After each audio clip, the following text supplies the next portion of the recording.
Is quitting truly acceptable? In order to get confirmation, I asked my employer in front of me. To make matters worse, my younger female supervisor added, "I'd rather you leave as soon as possible while the severance I have to pay you is still minimal." I headed home after hearing her comments. The business was going to be in serious difficulty after this, and that was not something this female employer could have predicted. I'm Michael Thompson, a 55-year-old divorced employee who started working for this corporation in the middle of my career. Even after 30 years of service, with less than 5 years until I retire, I am still referred to as a sideline employee. It's been nearly 30 years since I last saw my children. My ex-wife wished for them to avoid seeing me at the time. There were disagreements, but today, well, it is what it is. I wanted to at least pay child support as a parent, but that stopped when my child reached adulthood. Right now, I don't have any unique plans to spend money. I've never been motivated by a career. I now value being able to work each day at my own speed. On my days off, I like to go fishing and play golf by myself. Along the road, I've met folks with whom I've become friends and exchanged stories. One of them is a farmer who provides me with fresh veggies from his garden. The other has a boat and occasionally takes me out to sea. No family, but with the social life I've established, I don't have time to be lonely. I really enjoy this laid-back way of life. Everything was in a rush when I got to work one day. "What's going on?" a younger coworker who was seated next to me asked. "It's a sudden inspection from headquarters." "Oh, I see," I replied. "Everyone is rushing around because of this." I laughed and sat down to begin my task, saying, "Just show them how it normally is." Inspections had been unexpected but had never really caused any problems. The dirty ones were usually the ones cleaning up. They wouldn't need to panic like this if they organized their daily lives a little better. But I didn't realize that for years, the headquarters inspector showed up a few hours later. Despite her youth, she appeared to be a manager. As I saw her meet everyone, I thought she must be really capable. "It's good to meet you, Julia. I'm from headquarters. I just want to check in on everyone's work today. Please continue as normal." We all gave a small nod and went back to our regular tasks. She was attractive, and I was pleased to notice that the younger male staff members appeared somewhat preoccupied. During her inspection, Julia, the new manager, went about asking questions and occasionally grinning. Then, she approached me. "What is this part-timer doing right now?" she asked. "Oh no, I'm a full-time employee," I said, forcing a grin. "I'm sorry, are you a supervisor?" she said with a little smile. No, just an ordinary worker." As for my current assignment. Just as I was about to explain, her tone changed suddenly. I looked up at the sound of her voice.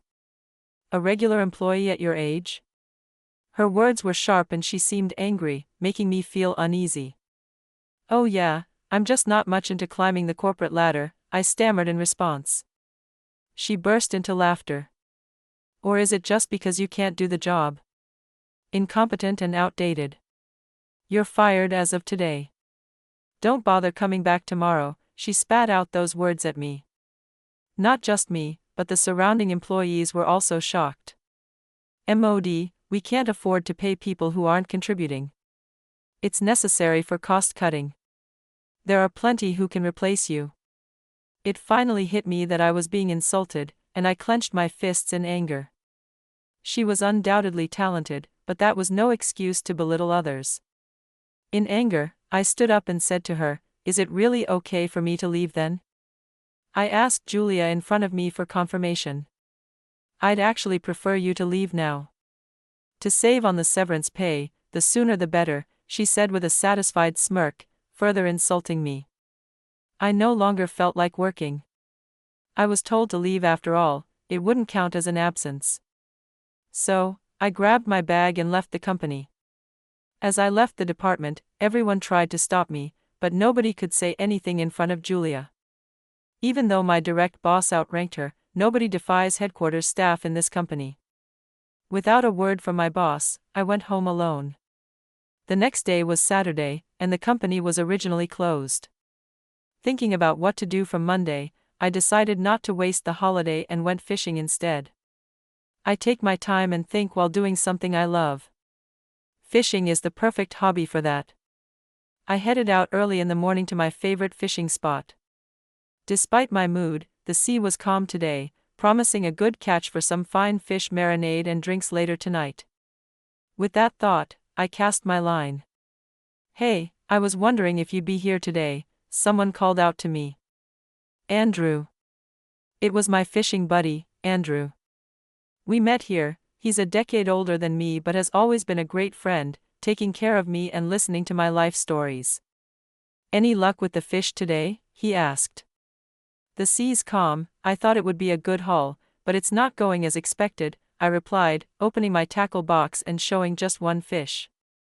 Andrew chuckled. "Just take it easy," he said, setting up his gear a little away from me.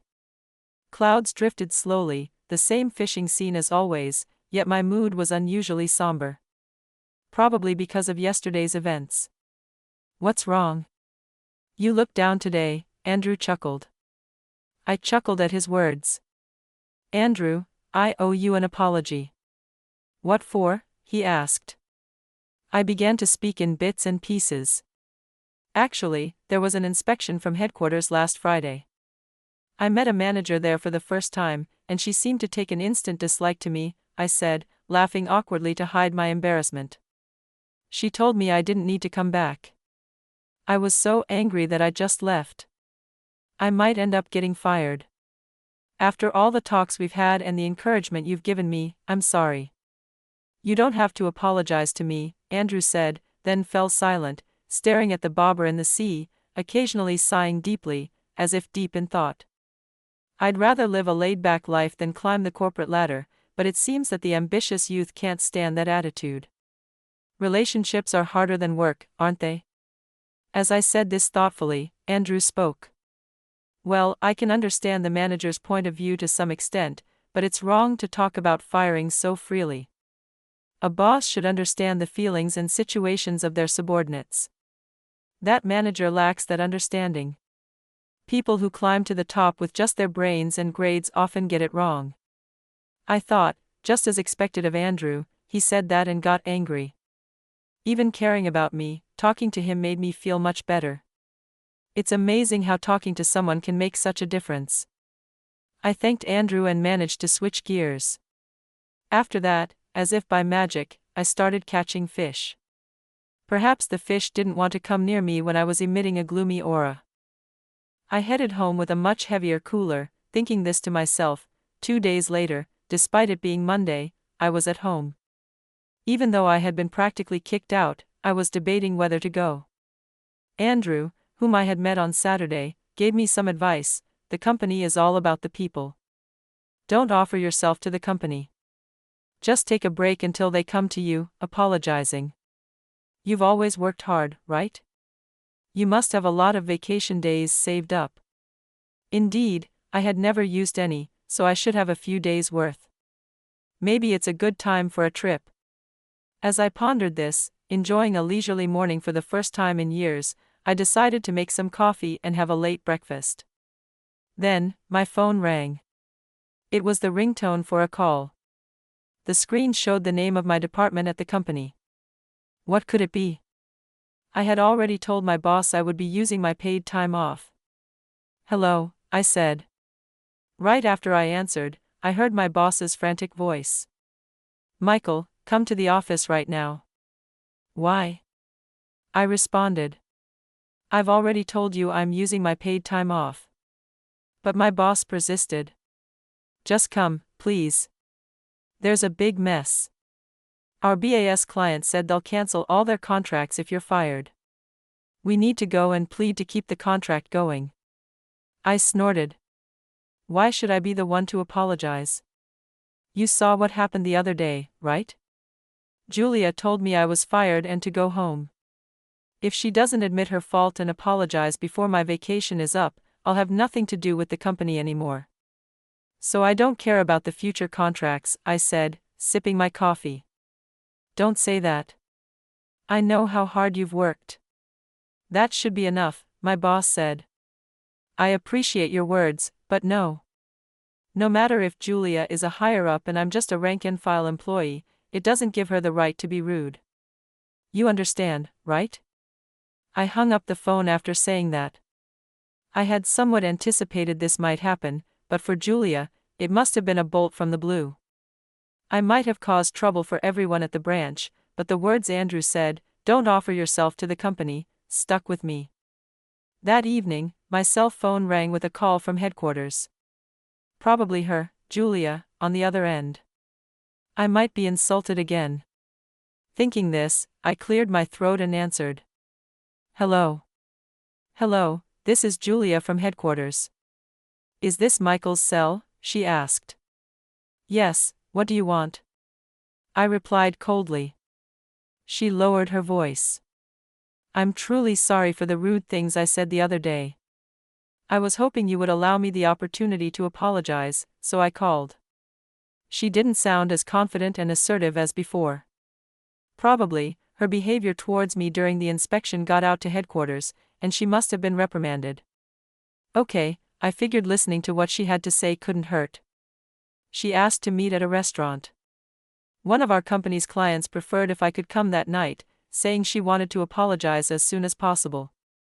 I got there before her, not expecting to have a meal together like this, but guessing it was necessary to win back that big contract.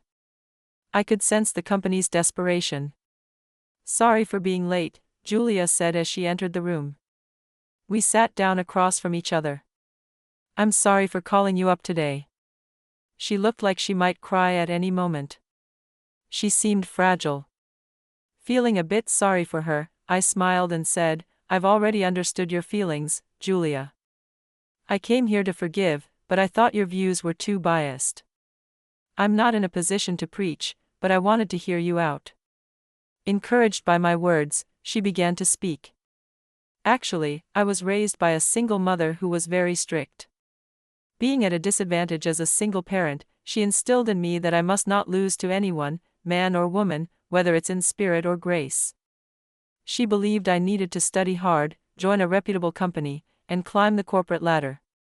And I think that mindset is necessary to survive in society. She said this without even touching her meal. I nodded. That's not wrong, and it's quite admirable actually. Thank you, she replied, and I gave her a reassuring smile. Julia continued, a bit relieved.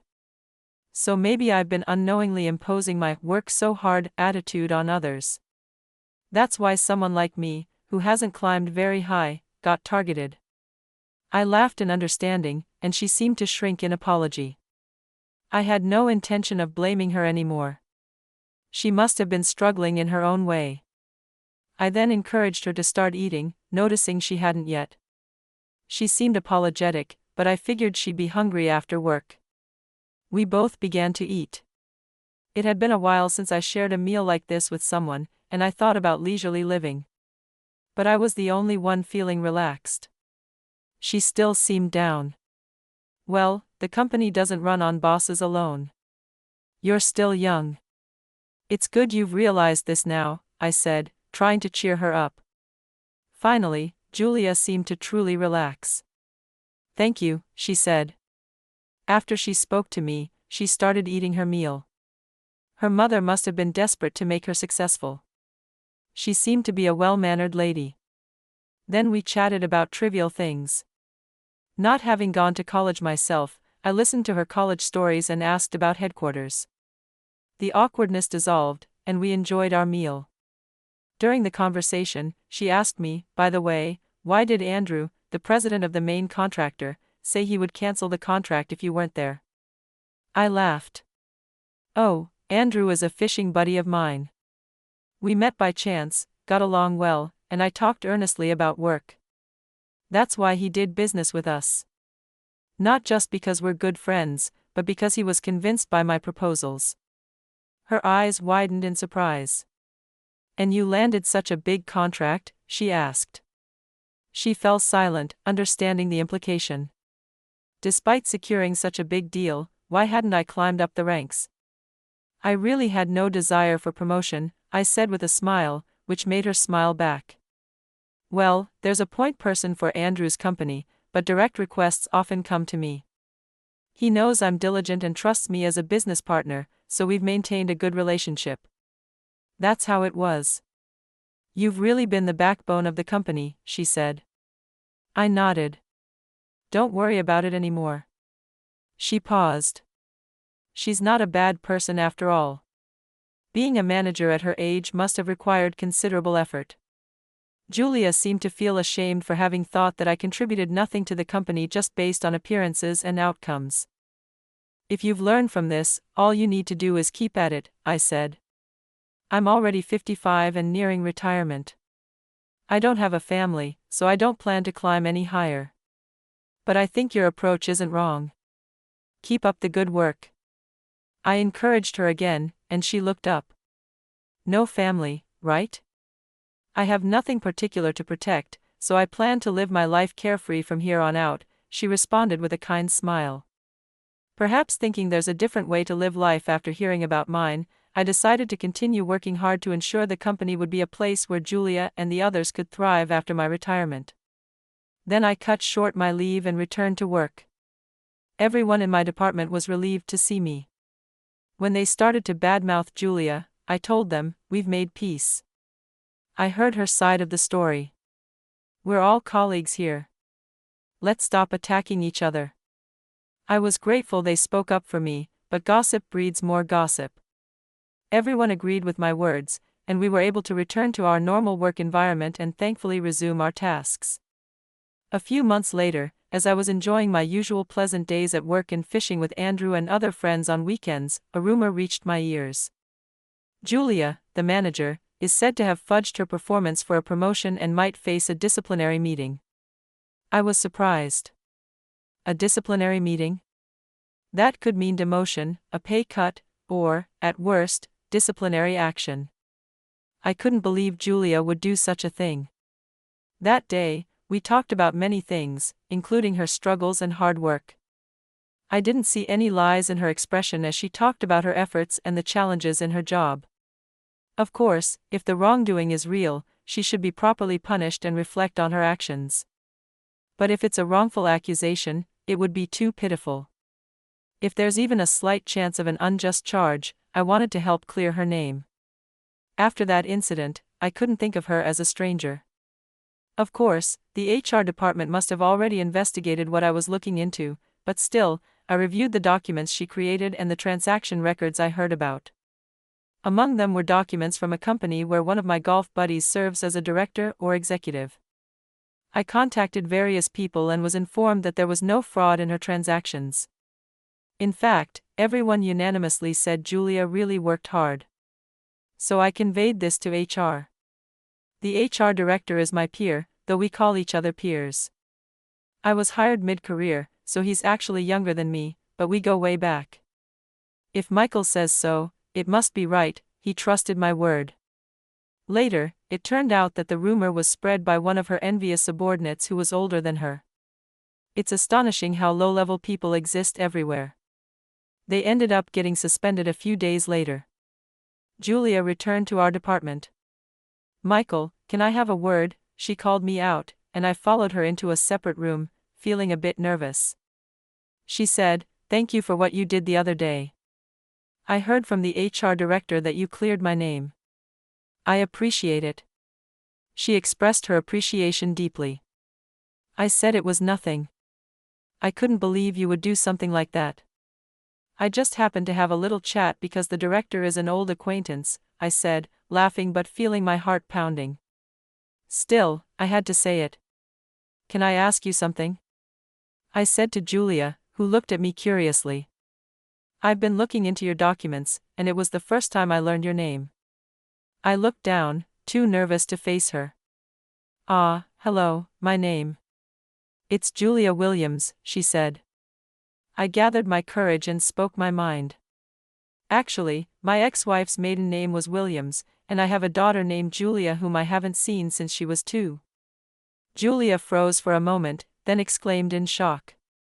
Michael Thompson is my father's name. I muttered, dumbfounded.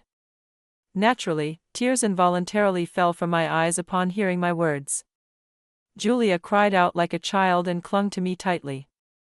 I hesitantly wrapped my arms around her back. The last time I held her was when she was 2 years old. Seeing her grown up so much without my knowledge brought back stories of her efforts, and I teared up again. "Is your mom doing well?" I asked, and she nodded happily. I truly wanted to express my gratitude to my ex-wife for raising such a wonderful daughter. I never imagined reuniting in this way. I thought I had no family left, yet here she was, so close. Still unbelievable to me. I believe that due to the people I've met and my diligent efforts, I've finally been able to do something meaningful for my daughter. It reaffirms my belief in the importance of trust and relationships. If you work earnestly, the day will come when your efforts are rewarded, and it may become a tool to help yourself and your loved ones unexpectedly. And then there's me, without a desire for promotion, and my daughter with her high aspirations. Though our wishes differ, our dedication to the company is sincere. That's why we should both continue to live honestly according to our beliefs. I want to live a relaxed life rather than climb the corporate ladder, but at the very least, I want to work earnestly until the end and leave some retirement money for my daughter. Respecting her feelings, I want to support her career ambitions wholeheartedly without denial.